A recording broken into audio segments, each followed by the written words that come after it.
Salut les camarades, comment vous allez? J'espère que vous allez bien. Bon, chers amis, nous allons commencer. Bon, nous allons compléter le tableau suivant. Comme dans le tableau. Maintenant, nous avons ici les nombres. Nous avons le nombre 20, le nombre moins 1, le nombre 3,14, le nombre 7 sur 3 et le nombre racine de 360. Donc, nous voulons utiliser le symbole appartient ou appartient pas. Donc, les deux symboles là, ce sont les symboles que nous allons utiliser dans le tableau. Nous allons dire si le nombre appartient à un grand nombre réel ou pas. Maintenant, quand nous prenons le nombre 20 dans la partie entier naturelle, nous savons que les nombres entiers naturels, ce sont les nombres qui sont des nombres positifs. Donc 20 est positif, donc ce qui dit que 20 appartient à grand N. Maintenant, dans Z, est-ce que 20 appartient dans Z? 20 appartient dans Z parce que dans Z, nous avons les nombres positifs et les nombres négatifs. Donc 20 appartient aussi dans Z. Maintenant, dans D, est-ce que 20 appartient dans D? Bien sûr que D, c'est les nombres décimaux.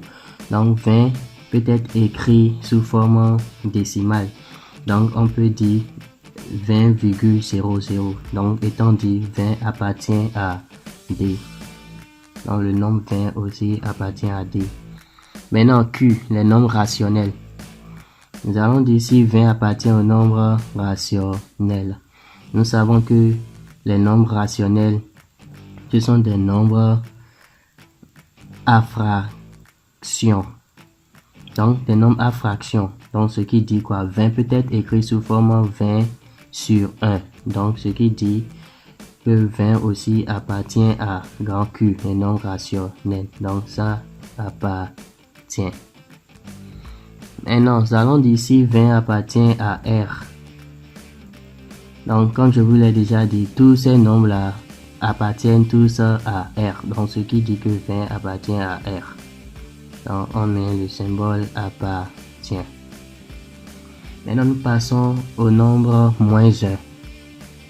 Quand nous prenons moins 1 dans la case des nombres antinaturels, antinaturels ce sont des nombres uniquement positifs, ce qui dit que moins 1 est un nombre négatif. On n'appartient pas. Maintenant nous prenons le nombre relatif Z. Relatif Z, c'est des nombres positifs et négatifs en même temps. Donc, moins 1 est négatif, d'où appartient. Donc, le nombre moins 1 appartient à grand Z. Donc, nous allons prendre aussi des nombres décimaux. Moins 1 peut être écrit sous forme décimale. Donc, ce qui dit que on peut avoir moins 1,00. Donc, ça appartient au nombre décimaux. Dans D. Maintenant, nous prenons les nombres rationnels. Les nombres rationnels sont des nombres sous forme fraction. Donc, moins 1 peut être écrit sous forme de moins 1 sur 1. Alors, ce qui dit que moins 1 appartient à grand Q. Et tout ceci appartient à R, comme je vous ai déjà dit. Donc, sans réfléchir, moins 1 appartient au nombre réel. Donc, nous passons maintenant à 3,14. On dit que le nombre antinaturel est grand N. Donc quand nous prenons 3,14, c'est un nombre à virgule, donc ça ne peut pas appartenir dans grand N. Donc ça n'appartient pas. Maintenant, Z, c'est un nombre positif et négatif. Et nous avons ici 3,14. Donc ça ne peut pas être, virgule est dedans, ça ne peut pas être dans grand Z. N'appartient pas. Nombres décimaux. Dans les nombres décimaux, ouais, nous avons la virgule. Bien sûr que 3,14 appartient. Nombre rationnel. Dans le nombre rationnel, donc ceci peut être écrit sous forme fraction. Donc ce qui dit que 3,14 appartient à Q.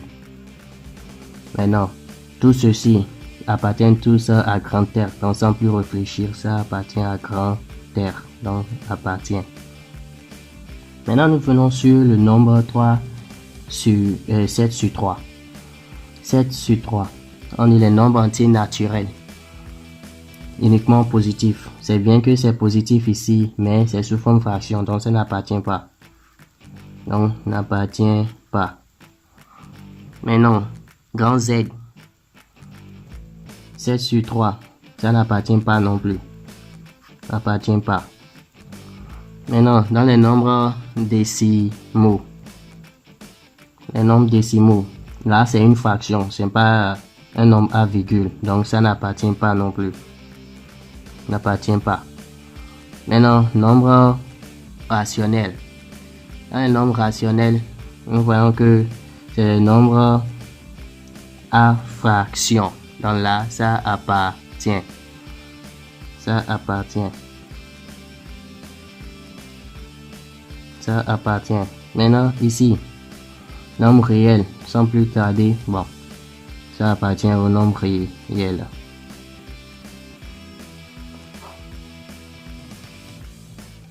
Maintenant, nous venons sur notre dernier nombre, ce qui est racine de 360. Racine de 360, bien vrai que c'est positif, mais c'est la racine qui diffère. Donc, puisqu'il y a racine sur ça, ça n'appartient pas dans grand M. C'est pas antinaturel, n'appartient pas. Également dans grand Z, positif et négatif, c'est positif, mais il y a la racine sur ça, ça n'appartient pas. Ici également, la racine est déjà sur ça, sans réfléchir, ça n'appartient pas. Q également, il y a la racine sur ça, donc sans réfléchir, ça n'appartient pas. Maintenant, dans le nombre réel, oui, la racine appartient au nombre réel, donc ce qui étant dit que racine de 360 appartient. Donc, qu'est-ce que nous pouvons conclure dans tout ce que nous avons dit ici? Donc, nous voyons que grand R est le nombre le plus élevé, c'est le grand de tout le monde. Donc, le grand ne peut pas contenir dans les petits. Donc, ce qui dit que tout ce qui est petit, N, Z, D et Q, eux tous contiennent dans R. Donc, faut jamais faire l'erreur. Donc, N contient dans R, Z contient dans R, D contient dans R, Q contient dans R. Merci beaucoup d'avoir suivi et abonnez-vous pour la prochaine vidéo. Merci. Cliquez sur subscribe et appuyez sur la cloche de notification. Cela vous permet d'être informé quand une nouvelle vidéo est postée sur la chaîne. Bientôt.